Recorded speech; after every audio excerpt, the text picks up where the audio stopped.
Good evening, everyone. Can you hear me now? We can. Wonderful. Thank you. Thank you for your patience. My apologies for running late. Love technology. Are we ready? Are we recording now? We are, Commissioner. Okay, let's go ahead and get started here. Thank you for your patience with me. Before I call the meeting to order, I do want to announce that some committee members, staff, and the public are attending remotely via Zoom as well as on site. All participants joining by phone should mute their phones when not speaking to avoid background noise.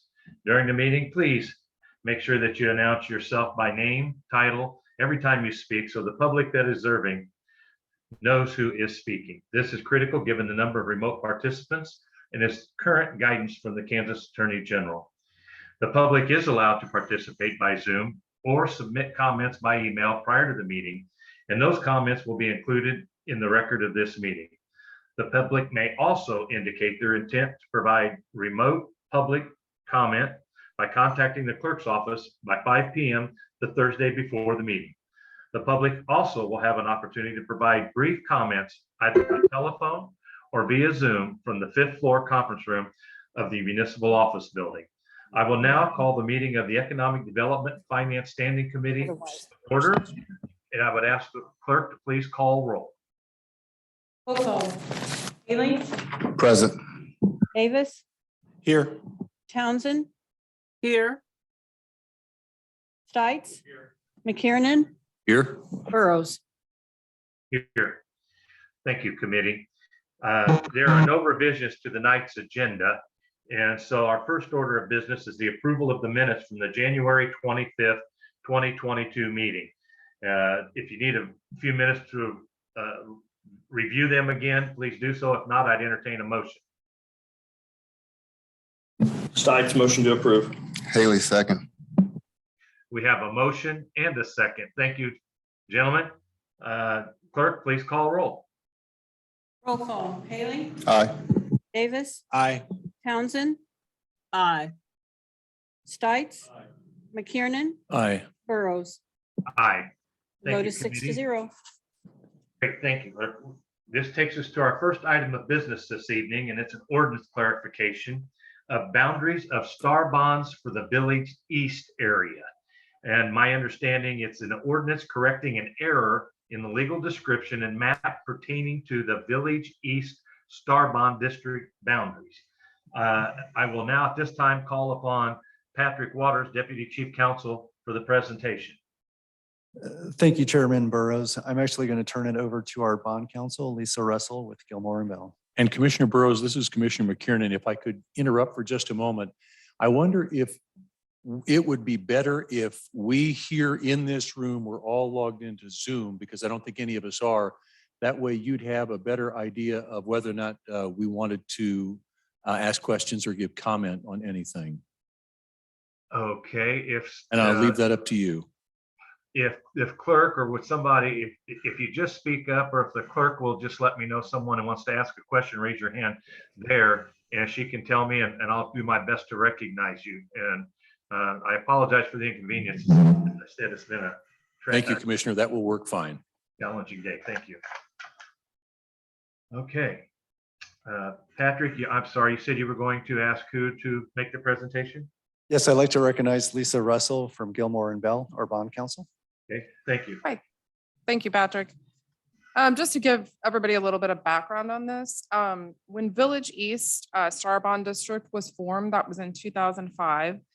I don't know if we're going to get a map or not, but it only included at that time property east of 435. Maybe not. I think they're working on a map to bring up. The district was amended in 2014 to include the Village West Star Bond area as part of the Village East District and Project Area 4. That was supposed to be effective when the Village West bonds paid off. And the reason that we did that is so we would be able to use incremental revenue from Village West to help finance the new, what were called at the time US soccer bonds that finance the Compass Minerals Training Center and associated soccer complex. Unfortunately, there was an error in the legal description. It was basically a clerical error in the legal description and the map It was attached to the new district and project plans when that was done in 2014. And it incorrectly included the land that Target and JCPenney now sit on. So now that we have a map, you can see on the far west side, there is that block of Parallel and 110th Street that is not pink at that corner. And it actually included that land, even though it was not supposed to. That land had been removed from the Village West Starbond area in 2006, so that the unified government and the state of Kansas would retain the tax revenues from that those businesses located in that area. It was the intent of everyone to bring over the existing Village West district, but again, the error in those plans was later discovered, in fact, by Mike Grimm and his folks that he works with on the mapping. He discovered it and brought it to our attention in connection with some amendments that were made to the district last year in 2021 in connection with the home field bonds. It wasn't discovered in connection with that, but that's why those amendments were made. So just so everyone understands, the 2015 US soccer bonds that financed that soccer facility, they were issued and payable from Project Area 4, which would include, again, that Village West district after 2016 when the Village West Star bonds paid off. Everything that was disclosed to bondholders at that time was consistent with the intent of the parties, which would be that Target property was not included. The official statements specifically stated that the property was not included. The revenue study that was done specifically stated that the property was not included. And so the bondholders never had any expectation of those tax revenues. There were a couple of further changes to the district that were made that unfortunately in 2 additional ordinances picked up the clerical error from the first time in 2014. So there are actually 3 ordinances that have that target area included that it should not be. There are other documents that don't, as I said, the bond documents, the official statement. So we just need to clean that up. So today we're asking the commission to consider this ordinance just to correct that error in the legal description and the map. The Star Bond statute does permit by ordinance a removal of property from a Star Bond district. And we don't have to do a new feasibility study or new public hearing or anything of that sort. If the land removed is considered de minimis, which is less than 15% of the land in the district. And in this case, the area being removed, technically removed, although it was always intended to not be included again, was 30.6 acres and the district is 990 acres. So obviously it's much less than 15% of the district. So I guess just to wrap up, to be clear, this will not change how anything is done. These Star Bonds have been administered by the unified government and the state consistently without including that parcel of land. We're just trying to do a cleanup of the district plan by ordinance as permitted by statute. And I think Mike is here just because he is the one who did discover this when doing some mapping, in case there are any questions for either one of us. Great, Lisa, thank you. Are there any questions from committee members? This is Haley, Mr. Chair. Yes, Senator. Thank you. We're looking at the map here. The area we're discussing again is the blue shaded. Which of the shaded areas are we talking about that would receive? So it's project. Yeah, it would be the southeast corner. Yep, that's it. All right. Yeah, it's that little block right there that has Target, JCPenney, and I think a couple of other smaller businesses there as well. And that would be retained when it seeds from this, that goes then back The to tax revenues will be going to the unified government. back to the UG. And that is in fact where they have been going in accordance with intent, but this will clarify it to make sure that the revenues will continue to go to the unified government in the state. Thank you. Thank you, Mr. Chair. Commissioner Townsend has her hand raised. Yes, Commissioner Townsend, please. Thank you, Mr. Chair. Commissioner Townsend, District 1.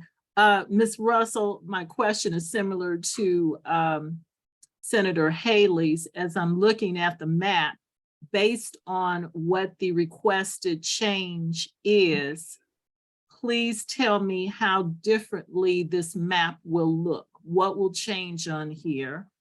Will something be added, or is the map that we're looking at now the version corrected as is being requested in this resolution? Yeah, the map you're looking at now is the corrected version. Okay, all right. Well, that's all I needed to know. Thank you. You're welcome. Any other comments?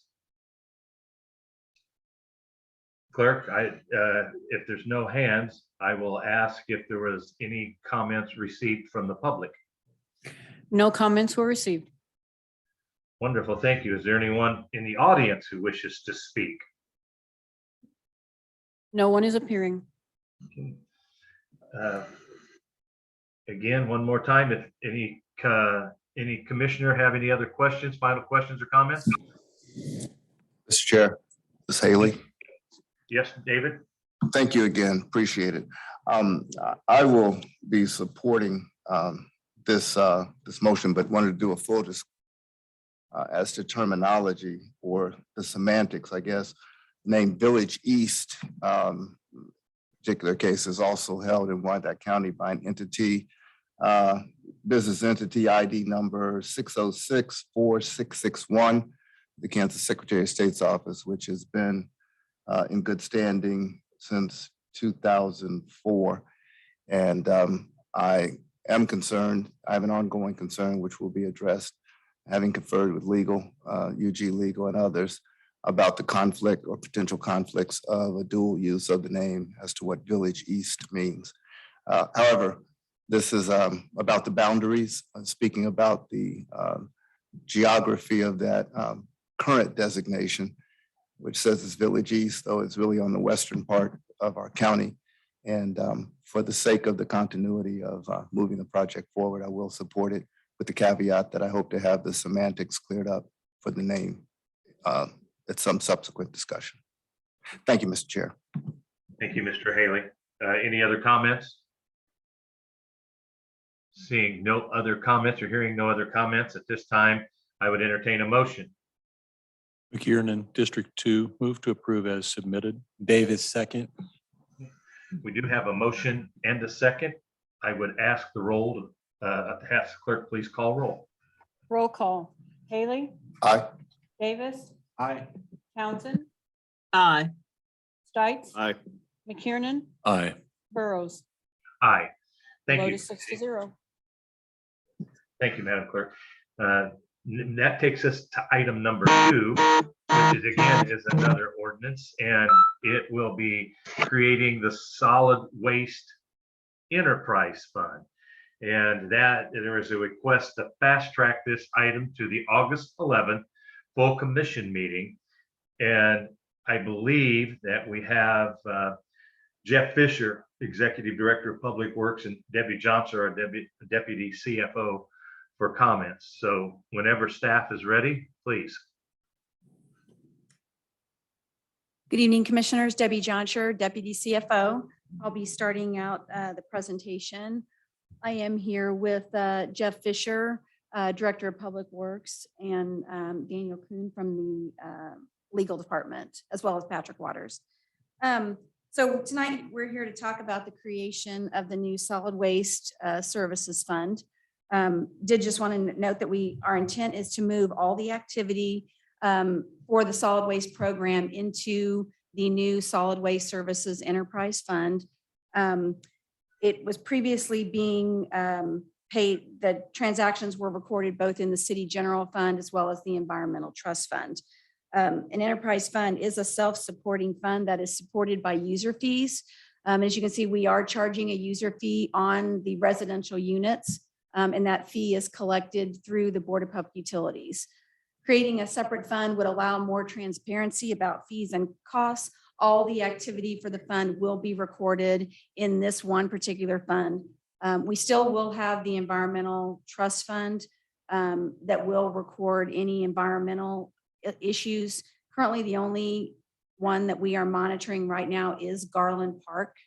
And so that will continue to be monitored with any cost associated with that park will still be recorded in the Environmental Trust Fund. And it's something we'll be reviewing annually to ensure that we are covering all the costs within that fund, as well as any other environmental issue that could come up. So all fees that are collected will be paid into the new enterprise fund starting January 1 of 2023. And then we would, if we need additional funds moved into the Environmental Trust Fund, we would budget a transfer to that other fund.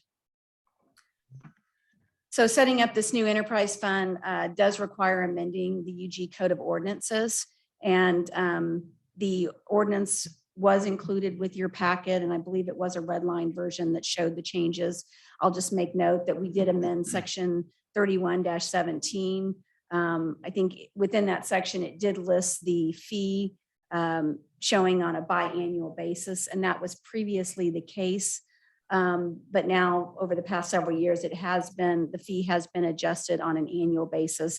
I believe that contract may have changed when we added the recycling program to the contract. And so then we've also added section 31-118, which identifies all the uses of the solid waste enterprise fund.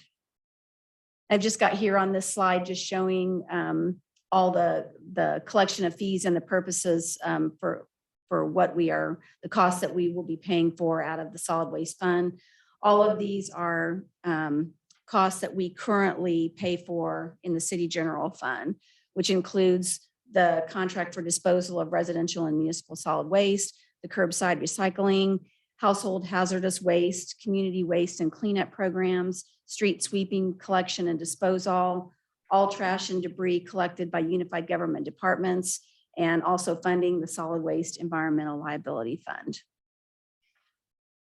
So with that, the action that we're requesting tonight is to approve the ordinance and also fast track it to the August 11th commission meeting, because we would like to have these changes in effect before the 2023 budget is approved.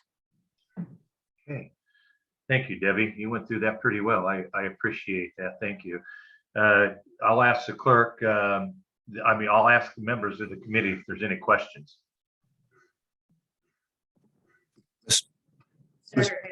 Thank you. This is Haley again, Mr. Chair.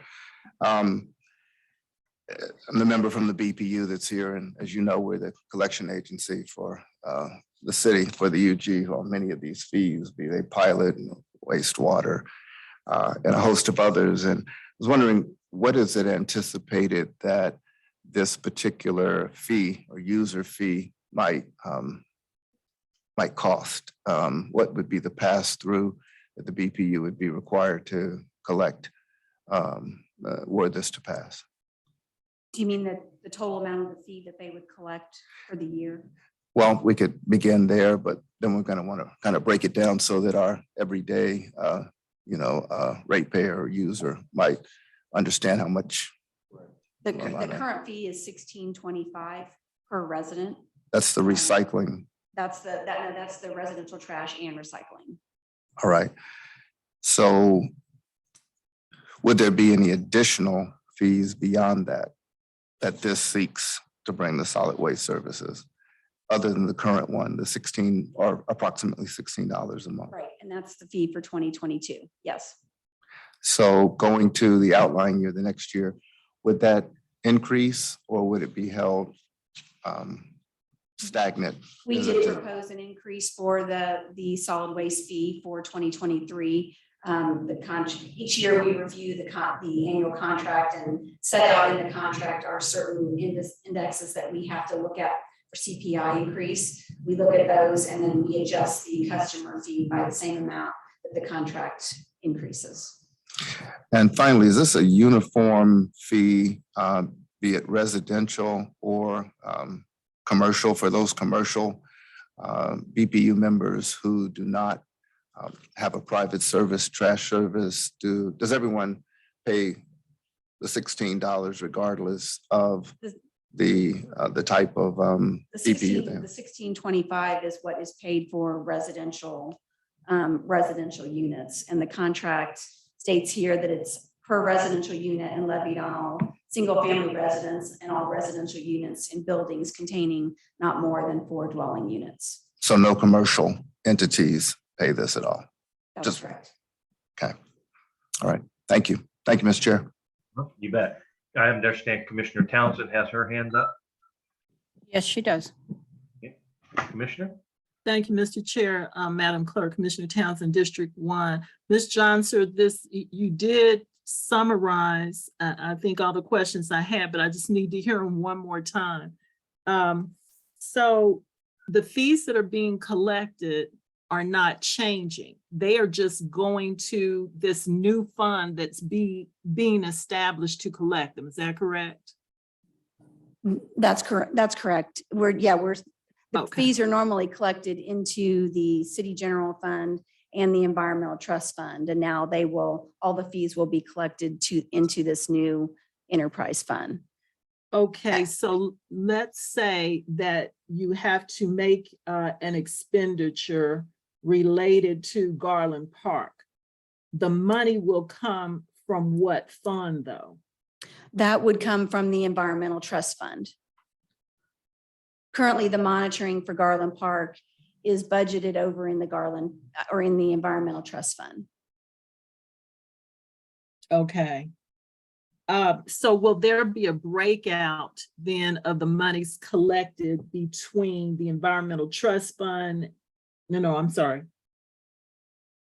So all of the monies now coming in are going to go to this one fund that we are talking about tonight, this new enterprise fund. That's correct. Previously, Okay.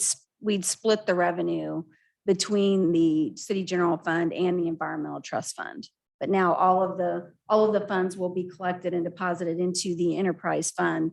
And then we'll review the environmental trust fund to determine if we need to increase the amount of revenue going to that. And then we would build that in as a transfer each year.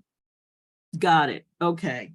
And just so we're clear, the rates that our taxpayers are paying are not changing because of this request for the creation of this service enterprise fund, solid waste service enterprise fund. That's correct?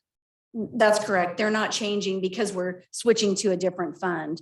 We are proposing an increase in 2023, but that is due to the increase in the amount we will have to pay for the solid waste contract. Okay, thank you. You clarified it for me. Madam Clerk, I don't see any other hands on my end. Is there anyone else has any other comments, any other committee members? Commissioner Stites has a comment. Yes, Commissioner, please.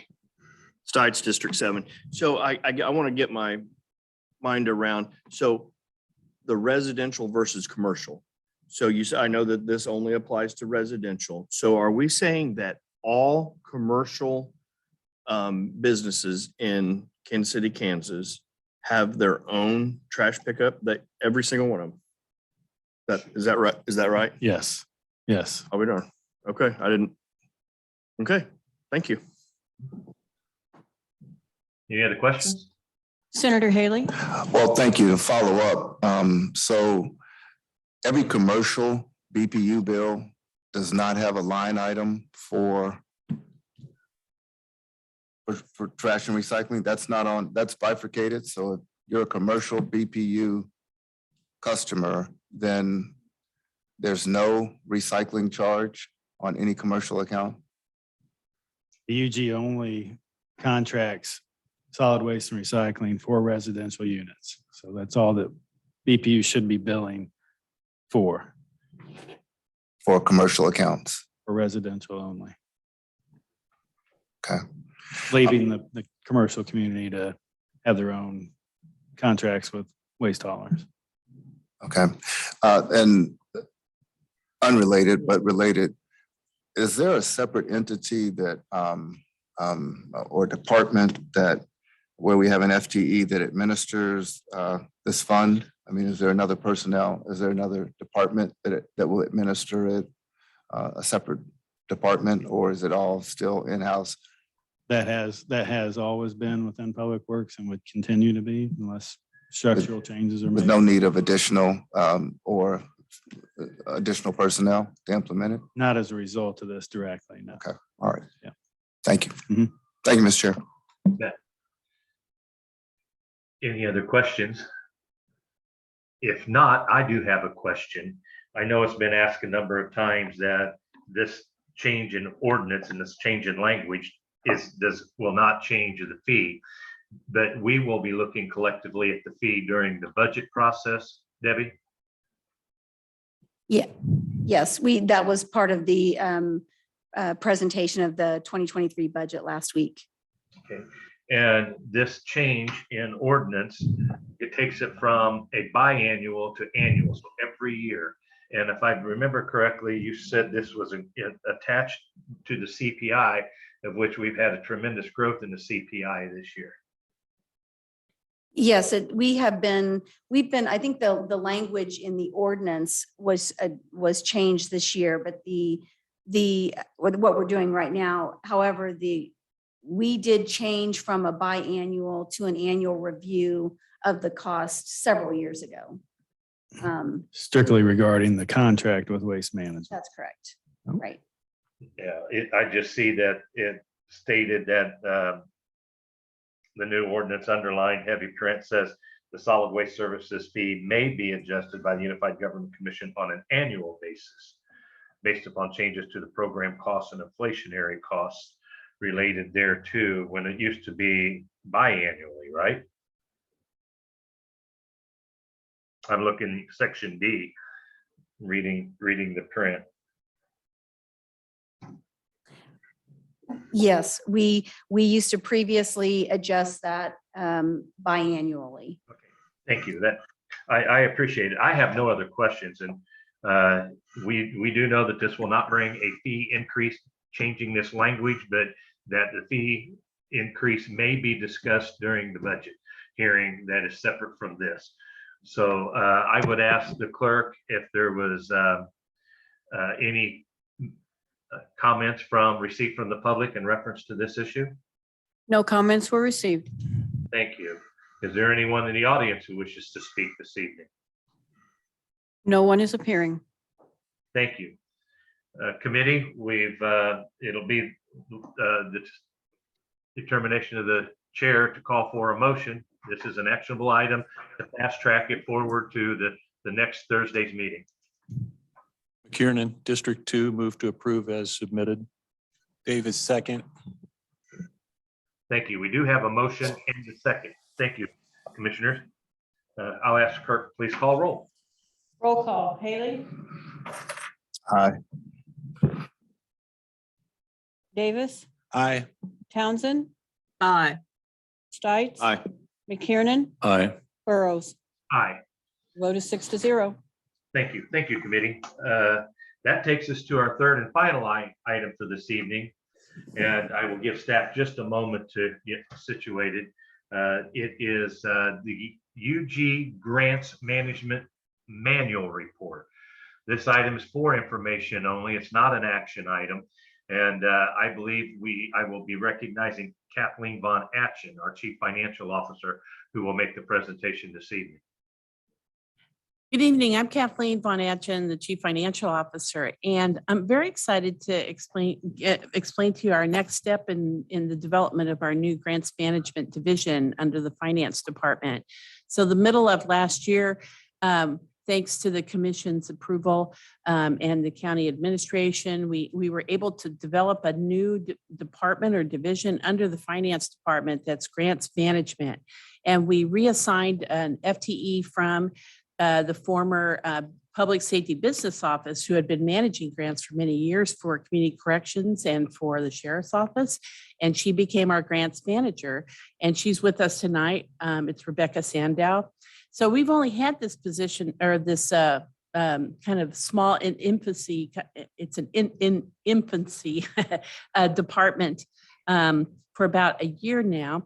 And one of our primary objectives in the first year was to develop a grants management manual that all the other UG departments can rely upon and refer to once they start to develop and write grants and then administer grants, which are very complicated. There's a lot of laws and federal regulations and such. So tonight we have developed a grants management manual for your feedback, and I'm going to pass it on to Rebecca. Thank you, Kathleen. Hello all, I'm Rebecca Sandow.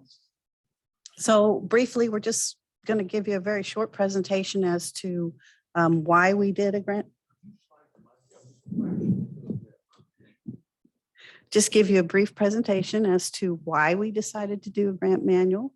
Kathleen gave you some of the reasons why, and just give you the background as to how it became, how it lives today. So we have, number one, we want to ensure that the grant-related activities are consistent with the priorities of the Board of Commissioners and administration. We want to ensure that the integrity of the UG's reputation amongst grant-making entities, that we do have a policy in place and that we are encouraging our grant specialists to use it as a primary resource and refer to it in administering their grants. And in the end, to establish policies and procedures and provide grants compliance guidance.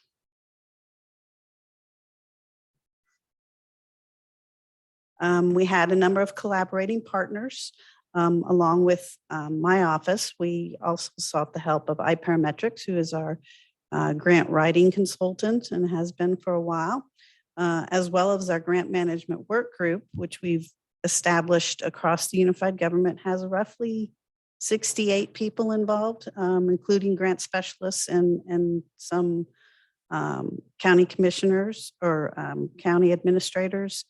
So it's a large group. So the booklet was the manual was presented to them for their feedback, which we did get some. So we made some changes accordingly. It's heavily focused right now on the federal grant management, since that is the most stringent of grants to handle. We believe if you can make it there, you can make it anywhere. So if we establish a good grant management process, the others, the states, which we plan to expand into state and private grant funders, future plans to expand the text there. And that's all I have for you. Thank you. I did want to point out that this is strictly for information only and to get your feedback. So not only feedback tonight, but as you read the manual, to send us emails and tell us what you think. One thing that we wanted to tell you that right now it's written, assuming the use of Kayenta, our current financial system, but in the coming months or early next year after we go live, we will be making revisions so that it refers to Workday. So, and the final approval of the grants management manual will come back to you for your approval. I'm guessing next month, or maybe depending on how many comments I get from all of you. We expect it next month with a resolution, so it's actually adopted by the full commission. That's our thoughts. Kathleen, Rebecca, thank you for the presentation. The only question I would have is, in reviewing the information, there was, I'm going to call it a salmon color on the sides. It has the words commented KSS. And there's questions like, are there any additional leadership positions that needed to be done? Are those the questions you want us to come forward with as we look through this individually? I believe those are actually review questions by the different people that we were collaborating with. Some of them may be answered already. Others we will keep reviewing and make sure that we're revising appropriately. Great, thank you. That's the only question I have. Does any member of the committee have questions or comments? Commissioner McKiernan. Commissioner, please. Thank you so much. This really looks very impressive. And I had the same question that Commissioner Burrows had in terms of the comments that are out to the right-hand side. So that's what you've collected so far. We could then add additional comments or questions as we go. How many, I would assume that this manual would then apply to every department within the UG that seeks and receives grants.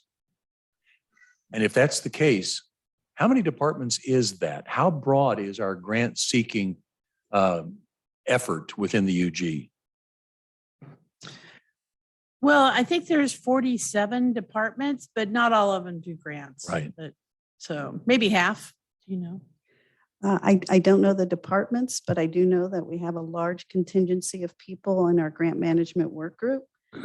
So that's really spreading it out pretty far. Our Yes. biggest departments are Public Works and Parks, where they have a lot of activity there. A lot of smaller activity in the other departments, but with 68 people, it's in our grant management work group. It's Excellent, a because few that's people. one of the things that I know has come up in some of our commission meetings is for us just to remember that grants are very typically available for a large variety of the things that we would do as a local government, and that we would be diligent in looking for those and trying to compete for those grant dollars. So I really appreciate the guidebook that you've put together here. So just for a few more statistics, so since 2015, well, every year we put out the accounting department and legislative auditors and our external independent auditors put out a single audit. And it's a report that's only about 20 or 10 pages or so, but it summarizes all the federal expenditures. And since 2015, the unified government has been spending in federal grant money about $9 million a year. Previous to that, that 2015, it was more in the $15 to $16 million range. The goal of our new grants management division is to facilitate more communication and collaboration among all the UG departments so that they're more focused on collecting more grant revenue than the 9 million we've been averaging over the past 6 years. So certainly more than 9 million. We're hoping to double that number in the coming years. Certainly with we'll do that with the Joseph Biden's infrastructure bill. So there's a lot of opportunity, but more collaboration and more focus on grants management is what's the key. That is wonderful to hear. Mr. Chairman, that's all the questions I have. Thank you. Commissioner Townsend has her hand raised. Great, thank you. Commissioner Townsend? Thank you, Madam Chair, Madam Clerk. And my questions and focus are similar to those raised by Commissioner McKiernan.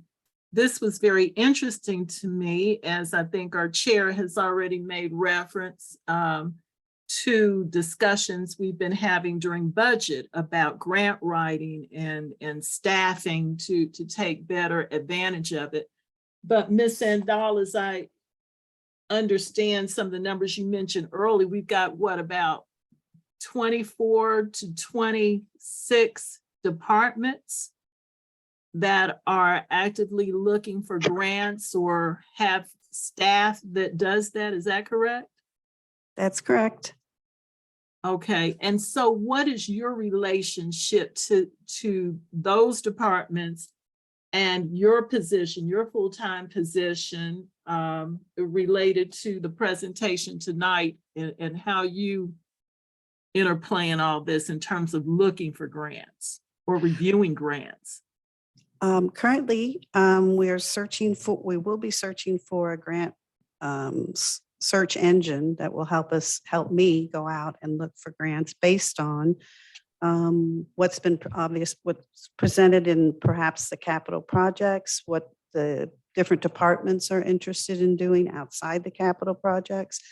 I will be visiting with them to learn what their needs and wants are, and the special projects that they may have that haven't made the capital projects list.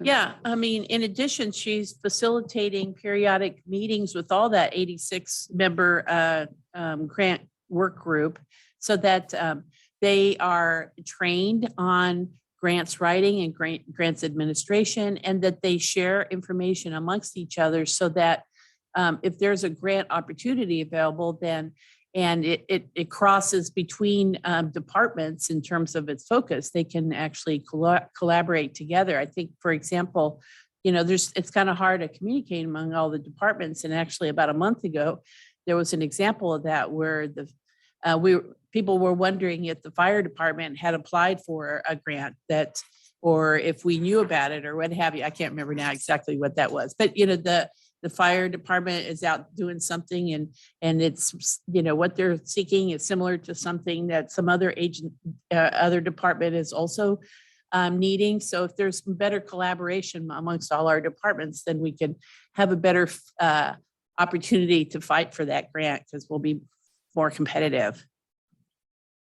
So would it be accurate to say that if a department is looking for funds and is curious as to what grants may be available, one of the first places they should be visiting is Ms. Sandal's office? That would be correct.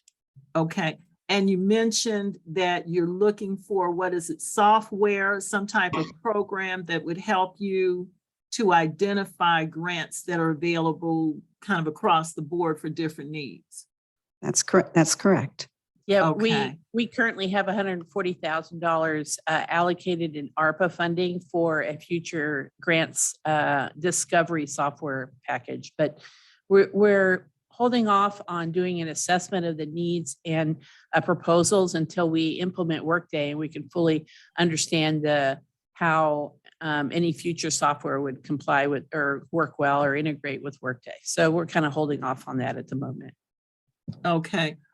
Next question, because this is out of my bailiwick entirely, grants in the nonprofit world to that extent.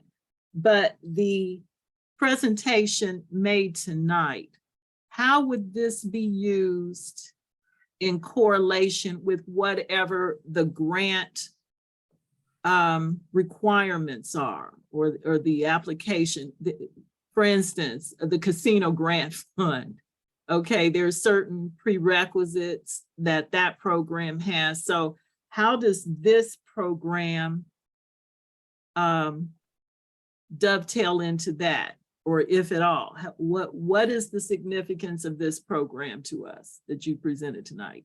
Well, so the casino grants program that you're talking about, those are grants that the UG administers outside to other agencies. This is all about grants of other agencies giving money to the UG. So the casino grant is actually not part of this. Right, but they all have their own prerequisites and requirements. And so what is the purpose of this particular document? What is this to do with that? Well, the main focus of this document is compliance with grants that we've already been awarded, honestly. So, and then it provides a procedure for internally how, so that departments are following the same protocol when they do apply for grants. So protocol for when they're applying for grants, and then once they've been awarded, a procedure as prescribed by the federal government for administering the grants thereafter. All right, thank you. Commissioner Stites, Commissioner Commissioner Davis. Thank you, Commissioner Davis, District 8. I am so excited because we're in budget time. And one of the things that I, have said, and I know, other colleagues, Commissioner Ramirez has said this, is we don't talk enough about how to bring more money in. We talk about how to spend it. We talk about how to allocate it. But with the finite resources that we have in the infinite amount of requests that we have, this particular department is really, really important. So how large is, because I know we have Gwen Thomas working on ARPA related stuff. Is Gwen Thomas part of this? How large is this department? I know there's a work group, but this department or this division, help me out with my verbiage here. Okay, so there is one person in the grants management division, and it's Rebecca. Okay. Okay, gotcha. And Gwendolyn Thomas is the ARPA coordinator, and she's exclusively assigned to the ARPA subcommittee and does ARPA things, which is not related to this. Gotcha. And so, just saying, the her assignment is temporary. I think it's about 2-3 years out, and it's only ARPA related. So we're trying to keep those two things separate. Gotcha. Well, the only, thing I would say is grants and then economic development are two of the most accessible ways right now for us to get new revenue for the unified government. I would encourage you all to be aggressive. With one person trying to manage 40 departments, not going to work. Going to probably need a much larger team so that we can get more money in the door and we can kind of defray some of those, ongoing costs or those one-time costs that we'd make for the unified government. And so, at least from this commission, this is just permission to really be aggressive and be bold, because it takes one grant to pay for your salary and your personnel costs. I mean, depending upon what it is. And there are very few departments where it's like that, where they bring in, 10 times, 20 times, right, what their salary is, and you've more than paid for, right, yourself and your benefits and things of that sort. And so please, I look forward to looking, through this document, but I would hope that we can give you more folks on your team so that we can get more money in the door. Thank you, Chair. So the county administrator's recommended budget presented on Thursday included one additional grants, grants management personnel or management analyst. In addition, though, last year's health department budget included a development officer, which is another fancy way of saying a grants management person. And so there is some dedicated grants FTE in various departments. The health department comes to mind. I think there may be another, but I'm not certain. But yeah, we definitely can use more assistance because the departments are really busy with managing managing their operations, and grants writing and then and the administration of grants afterwards is so cumbersome. And so it really inhibits, their wanting to do that. So that's why we want to have this grants management division, so that we are here to assist them and to help them. That's why. So. Commissioner Stites? Commissioner, please. Okay, we're good. Okay, great. Committee, any other questions, comments? I do want to echo the comments that have been made that this is something that Commission has requested for a while. And I think many of us are somewhat anticipating a greater use of funds that are by grant, some that will be forgiven, some that are free, some that have a match, but some is better than none and more is better than minimal. So with that, I'll ask the clerk if there's any comments from the public. No comments were received. Okay, thank you. Any members present that would like to speak? No members of the public. Thank you. I appreciate that. And with that, as I stated, this was a non-action item. It was for information only. Committee, I want to thank you for your questions. Staff, I want to thank you for your stick-to-itiveness. And again, that brings us, we have no more business before us this evening in this committee. And before I make the motion or entertain a motion to adjourn, I just want to state that there will be no Neighborhood and Community Development Standing Committee following this meeting this evening. And so my good friend, Commissioner McKiernan, I thought I'd throw that out there so I didn't have to defer to you. If there's anything you'd like to say, please do so. Other than we get the night off from the second meeting. Commissioner Burrows, if you would allow just one moment, Commissioner Davis is here and wanted to give just a very brief update on the Land Bank Review Committee. Okay. Yeah, thank you, Chair. Thank you, Commissioner McKiernan. So I know that in our last meeting, I announced some dates that were coming up in August for the land bank listening sessions. After having some conversations and just talking with staff and trying to get a good pace going, we've decided to move the listening sessions to October. And so that information will be forthcoming. We'll have official communication. There'll be a press release, but look for mid-October for there to be some listening sessions for the Land Bank Policy Review Committee. Thank you. Thank you, Commissioner Davis. Any other comments before I ask clerk, I entertain a motion to adjourn and ask clerk, please call roll. I We need a entertain- motion. Need a motion. McKiernan, District 2, motion to adjourn. Davis, second. Clerk, please call roll. Roll call. Haley, Aye. Davis, Aye. Townsend, Aye. Stites, McKiernan, Aye. Burrows. Aye. Vote is Committee, thank you. 5-0. Thank you, staff. Thank you, public. Good night.